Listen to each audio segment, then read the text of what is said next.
तिरंगा हमारी शान है जिंदगी, वतन परस्ती है वफाए ज़मीं, देश के लिए मर मिटना कबूल है हमें, अखंड भारत के सपने का जुनून है हमें।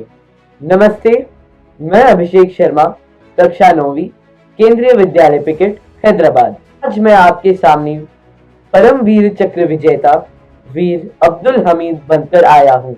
वीर अब्दुल हमीद मेरे जैसे अनेक युवाओं के लिए प्रेरणा स्रोत हैं, जो देश के लिए अपना सर्वस्व बलिदान करना चाहते हैं। उनके अदम्य साहस, पराक्रम और बलिदान को मैं शत शत प्रणाम करता हूँ। उनकी वीर गाथा मुझे आज का अब्दुल हमीद बनने के लिए प्रेरित कर रही है। अब्दुल हमीद का जन्म 1 जुलाई 1933 को उत्तर प्रदेश के गाजीपुर क्षेत्र के गांव धामोपुर में हुआ। उनके पिताजी का नाम मोहम्मद उस्मान था, जो पेशे से एक टेलर थे। उनके माताजी का नाम सकीना बेगम था।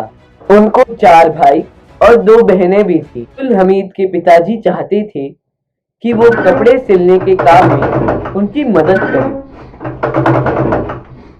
बेटा अब्दुल, मैं चाहता हूं कि तुम भी मेरी सिलाई के काम में मदद करो। जी अब्बू, जरूर।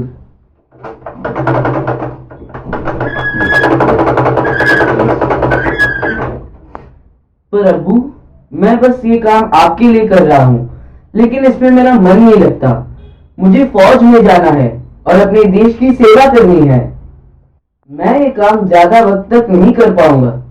आप किसी और को अपने साथ ले लीजिए। ठीक है बेटा। वो बचपन से लाठी चलाते थे और इसे पसंद करते थे।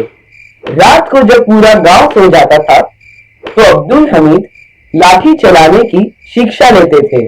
18-19 साल की उम्र में घर वालों ने उनकी शादी कर दी थी। उनकी पत्नी का नाम रसूलन बीबी था। देश सेवा करने के उनके जुनून में अब्दुल हमीद 21 साल की उम्र में ही भारतीय सेना का हिस्सा बन गए थे, और वहीं से उनके देश सेवा के किस्से और बड़े होते चले गए। 1962 में जब चीन ने भारत पर आक्रमण किया, जहां उन्होंने पहली बार प्रत्यक्ष रूप से युद्ध में भाग लिया। अब बात करते हैं 1965 के भारत पाकिस्तान युद्ध की, जिस युद्ध से अब्दुल हमीद का नाम हर घर का बच्चा बच्चा जानने लगा। जिस वक्त लड़ाई का ऐलान किया गया, उस वक्त अब्दुल हमीद छुट्टी पर घर आए हुए थे। पहली बार जब वो जाने के लिए निकले, तो उनके साइकिल की चेन टूट गई। दूसरी बार जब उन्होंने ट्रेन से जाने का फैसला किया, तो ट्रेन भी छूट गई। भैया, आप हमारी बात सुनो। इससे 2-2, 3-3 बार अपशकुन हो गए हैं। हमें कुछ ठीक नहीं लग रहा है। आप मत जाइए। ये मेरी ड्यूटी है, मुझे जाना ही पड़ेगा। नहीं भैया, आप हमारी बात सुनो।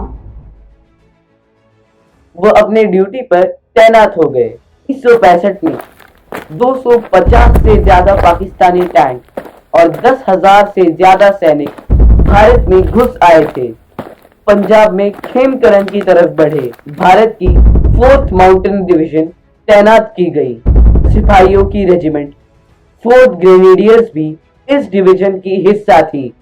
सैकड़ों भारतीय सैनिक दुश्मन को छठी का दूध याद दिला रहे थे, और उन्हीं में से एक थे अब्दुल हमीद। ये है मोहम्मद नसीम, जो उस वक्त अब्दुल हमीद के ड्राइवर हुआ करते थे। अब्दुल हमीद के पास थी सिर्फ एक आर्सेनल गन लगी जीप। अपने जान की परवाह किए बगैर अब्दुल हमीद ने अपनी जीप को एक टीले के पास खड़ा किया। उन्होंने दुश्मन के कई टैंक बर्बाद कर डाले। जब 8, 9 और 10 सितंबर को पाकिस्तानी इन्फेंट्री ने 4 ग्रेनेडियर्स के सुरक्षा को तोड़ने की कोशिश की, तो अब्दुल हमीद बेखौफ होकर अपनी गन एक पोजीशन से दूसरी पोजीशन पर ले जाते रहे। दुश्मन के टैंक्स को बेहद नजदीक से उलझाते रहे। हवलदार अब्दुल हमीद ने जल्द ही 5 और पाकिस्तानी टैंक को तबाह किया। दुश्मन के कुल 7 टैंक निस्तनाबूद कर चुके थे। जबरदस्त लड़ाई के बीच उनके मोबाइल गन यूनिट पर एक गोला आकर गिरा और उनकी उसी वक्त मौत हो गई। भाई से उन्होंने कहा था कि पलटन में उनकी बहुत इज्जत होती है, जिनके पास कोई चक्र होता है। हम जंग में लड़कर कोई ना कोई चक्र जरूर लेकर लौटेंगे। वह लौटे तो नहीं, परंतु चक्र जरूर हासिल किया। अपनी बेमिसाल बहादुरी के लिए हवलदार अब्दुल हमीद को सर्वोच्च वीरता पुरस्कार परमवीर चक्र से सम्मानित किया गया। सन 2000 में भारत सरकार ने उनके नाम से एक डाक टिकट भी जारी किया।